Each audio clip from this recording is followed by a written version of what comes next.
ಯೆಹೋಶುವನು ಬರೆದ ಗ್ರಂಥ 6ನೇ ಅಧ್ಯಾಯ 20ನೇ ವಚನ. ಇಸ್ರಾಯೇಲರು ದೇವರು ನುಡಿದಂತೆ ಜೆರಿಕೋ ಗೋಡೆಯನ್ನು 7 ಬಾರಿ ಸುತ್ತಿ ಸ್ತುತಿಸಿ ಆರ್ಭಟಿಸಿದಾಗ ಯಾಜಕರು ಕೊಂಬುಗಳನ್ನು ಊದಿ ಆರ್ಭಟಿಸಿದಾಗ ಈಗೋ ಜೆರಿಕೋ ಗೋಡೆ ತಾನೇ ಆಗಿ ಬಿದ್ದು ಹೋಯಿತು. ಈಗೋ ನಮ್ಮ ಜೀವಿತದ ಎಲ್ಲ ಜೆರಿಕೋ ಗೋಡೆಗಳು ಬಿದ್ದು ಹೋಗುವಂತೆ ಸಂತೋಷದಿಂದ ಕರವ ತಟ್ಟಿ ನಾವು ದೇವರನ್ನು ಸ್ತುತಿಸಿ ಆರಾಧಿಸೋಣ.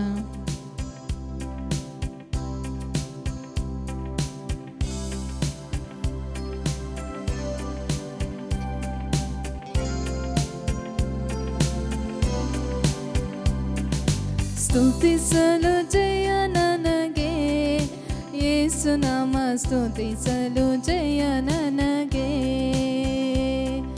ಸ್ತುತಿಸಲು ಜಯ ನನಗೆ, ಯೇಸು ನಾಮ ಸ್ತುತಿಸಲು ಜಯ ನನಗೆ, ಸ್ತುತಿಸಲು ಸೈತಾನ ಓಡಿ ಹೋಗುವನು, ಸ್ತುತಿಸಲು ರೋಗವೆಲ್ಲ ನೀಗಿ ಹೋಗುವುದು, ಸ್ತುತಿಸಲು ಸೈತಾನ ಓಡಿ ಹೋಗುವನು, ಸ್ತುತಿಸಲು ರೋಗವೆಲ್ಲ ನೀಗಿ ಹೋಗುವುದು, ಸ್ತುತಿಸಲು ಜಯ ನನಗೆ, ಯೇಸು ನಾಮ ಸ್ತುತಿಸಲು ಜಯ ನನಗೆ.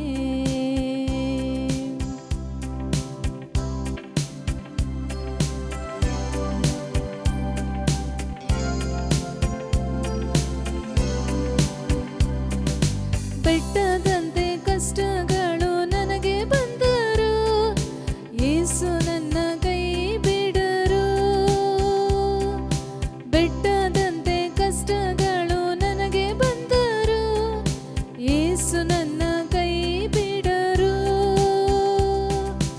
ಅಂಜದಿರು, ಎದರದಿರು, ಯೇಸು ನಿನ್ನ ಕಾಯುವರು. ಅಂಜದಿರು, ಎದರದಿರು, ಯೇಸು ನಿನ್ನ ಕಾಯುವರು. ಸ್ತುತಿಸಲು ಜಯ ನಿನಗೆ, ಯೇಸು ನಾಮ ಸ್ತುತಿಸಲು ಜಯ ನಿನಗೆ.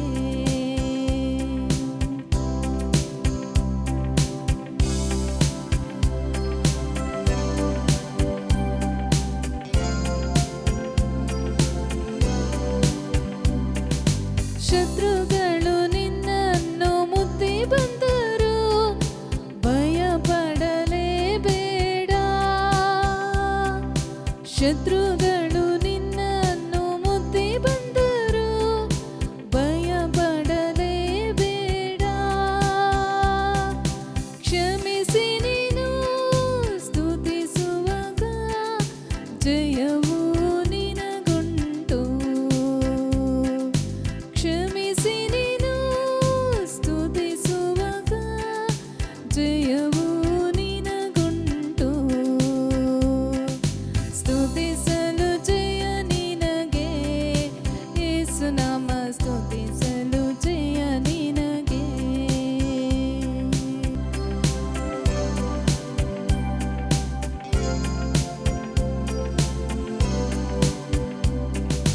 ಮೇಲೆ ಮೇಲೆ ಸೋಲುಗಳು ನಿನಗೆ ಬಂದರು, ನಿರಾಸೆಯ ಪಡಬೇಡ.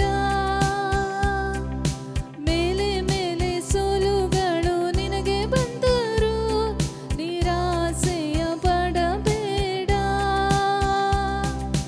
ಮರಣ ಗೆದ್ದ ಯೇಸು ನಿನಗೆ ಸೋಲಿನಲ್ಲೂ ಜಯ ಕೊಡುವರು.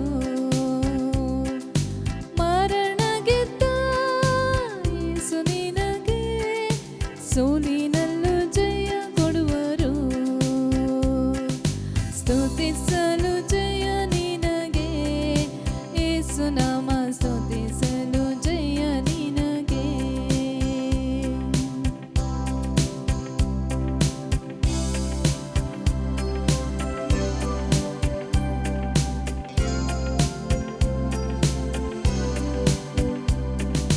ನಂಬಿದವರು ನಿನ್ನನ್ನು ಕೈ ಬಿಟ್ಟರು, ಚಿಂತಿಸಿ ಕೊರಗದಿರು.